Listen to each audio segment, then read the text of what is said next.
Assalamualaikum warahmatullahi wabarakatuh. We are from Group 5. Will present the result of our discussion about material LPP in this learning video. First, I will introduce myself. My name is Sabrina Rahman and I will explain the first material. A. Rencana pembelajaran, pelaksanaan pembelajaran, definition, function, and element. RPP is a learning scenario that directs the teacher in the teaching and learning process in the classroom. RPP is a face-to-face learning activities plan for one or more meeting. RPP is developed from the syllabus to direct student learning activities in exciting basic competence.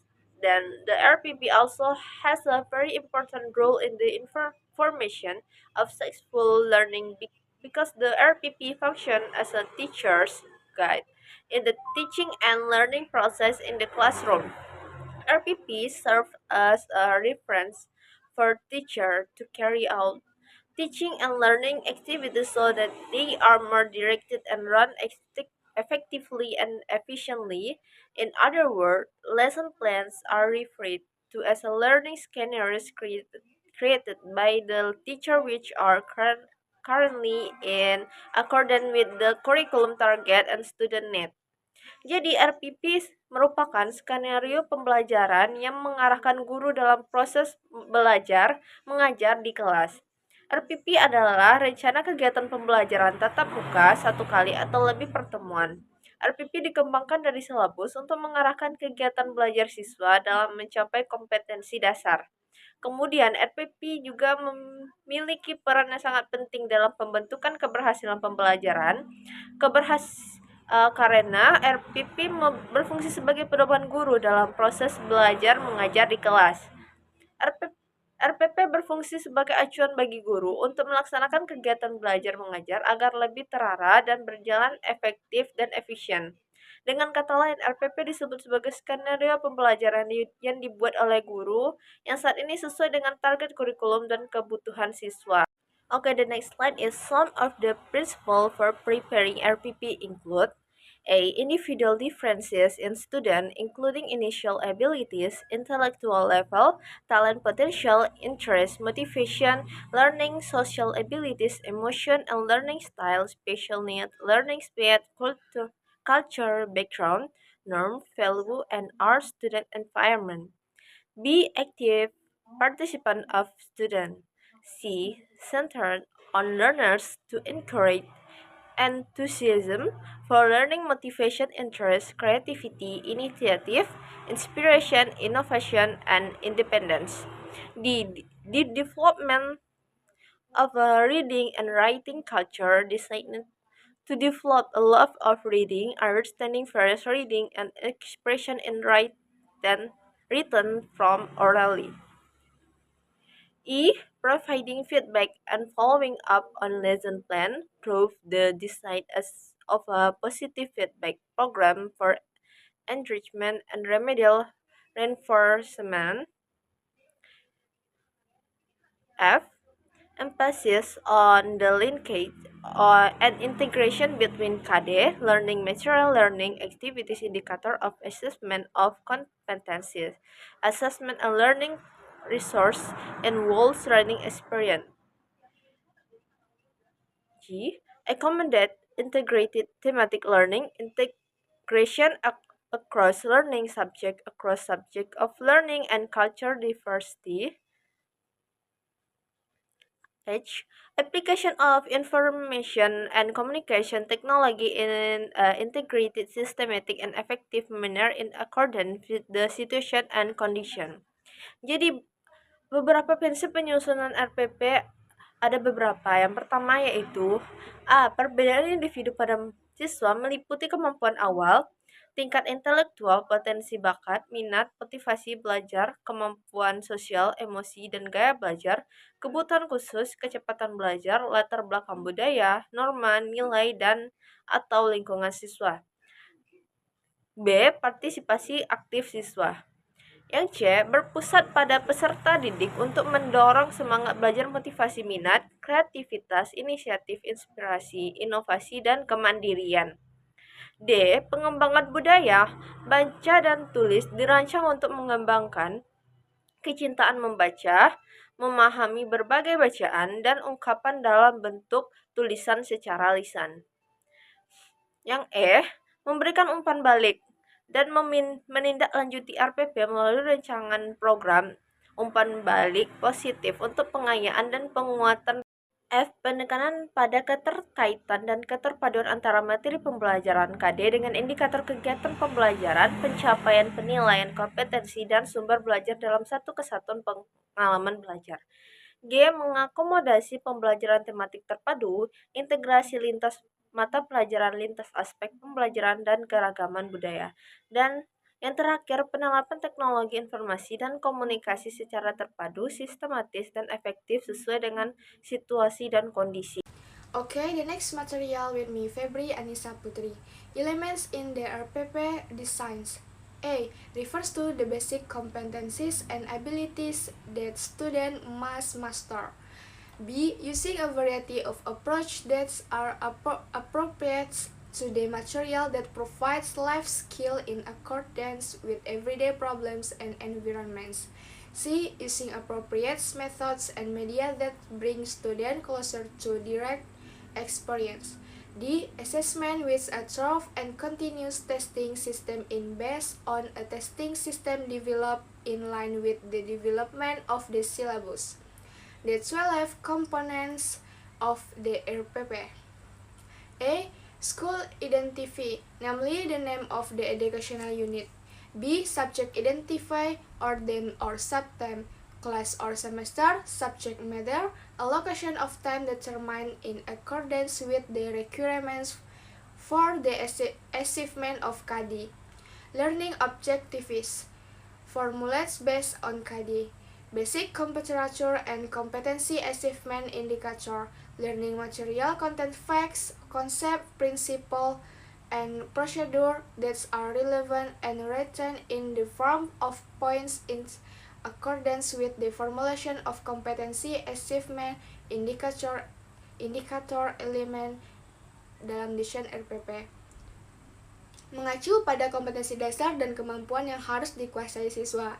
Yang kedua, menggunakan berbagai pendekatan yang sesuai dengan materi yang memberikan kehidupan keterampilan sesuai dengan masalah dan lingkungan sehari-hari. Yang ketiga itu adalah menggunakan metode dan media yang tepat yang mendekatkan siswa secara langsung pengalamannya.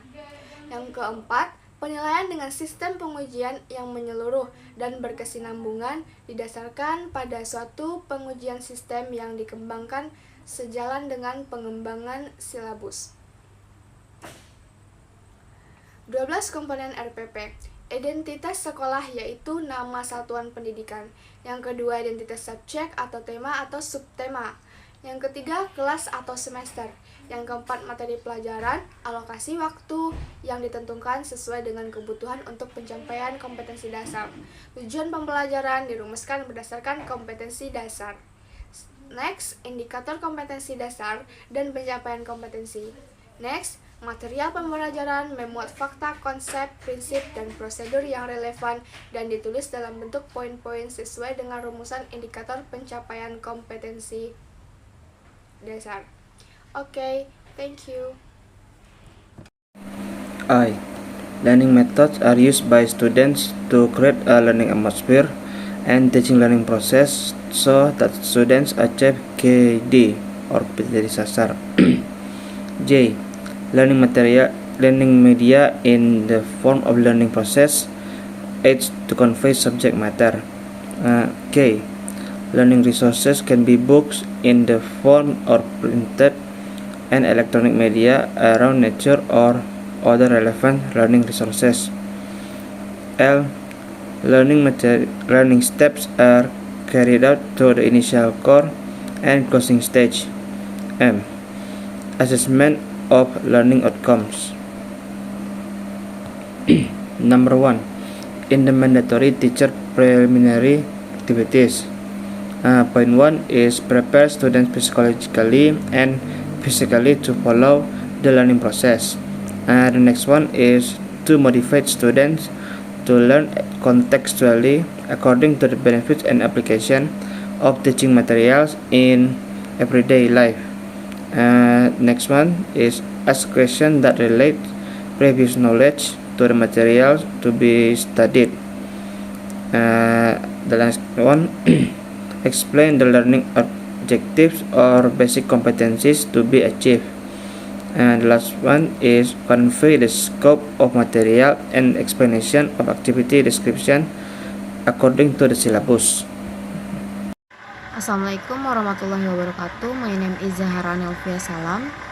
I will continue to explain. The next slide is 2 core activities.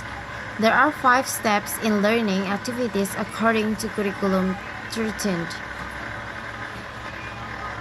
A. Observing. B. Questioning. C. Experimenting. D. Associating. E. Communicating. Maksudnya, yang kedua itu kegiatan inti. Kegiatan inti menggunakan model pembelajaran, metode pembelajaran, media pembelajaran, dan sumber belajar yang disesuaikan dengan karakteristik peserta didik dan mata pelajaran.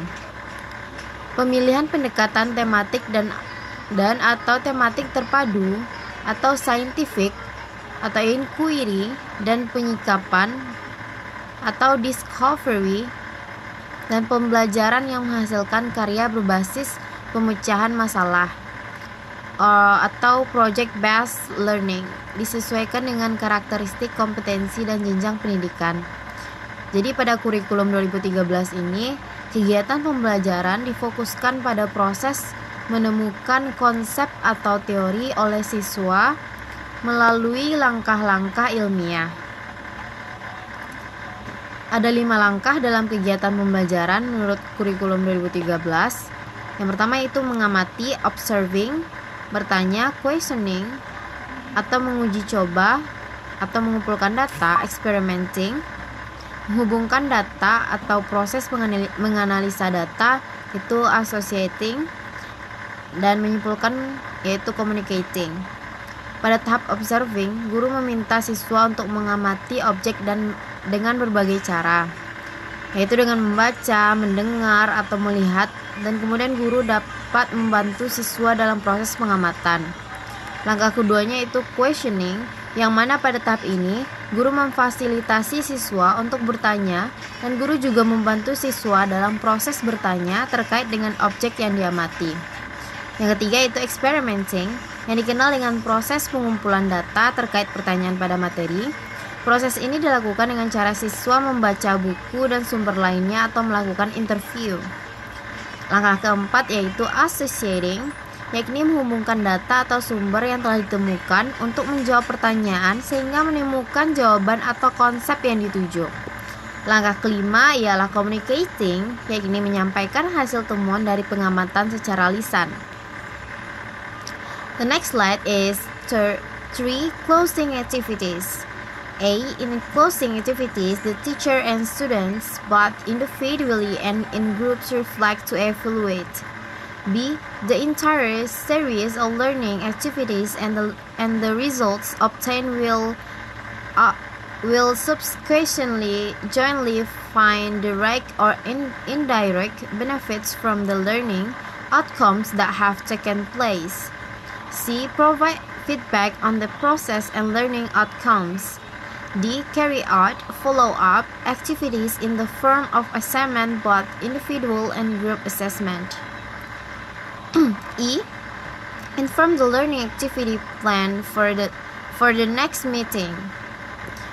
Jadi yang ketiga itu kegiatan penutup. Dalam kegiatan penutup ini, guru bersama peserta didik baik secara individual maupun kelompok melakukan refleksi untuk mengevaluasi secara rangkaian aktivitas pembelajaran dan hasil-hasil yang diperoleh untuk selanjutnya, secara bersama menemukan manfaat langsung maupun tidak langsung dari hasil pembelajaran yang telah berlangsung, dan memberikan umpan balik terhadap proses dan hasil pembelajaran, dan melakukan kegiatan tindak lanjut dalam bentuk pemberian tugas, baik tugas individual maupun kelompok. Dan yang terakhir yaitu menginformasikan rencana kegiatan pembelajaran untuk pertemuan berikutnya. That's all I'll explain. Thank you. Assalamualaikum warahmatullahi wabarakatuh.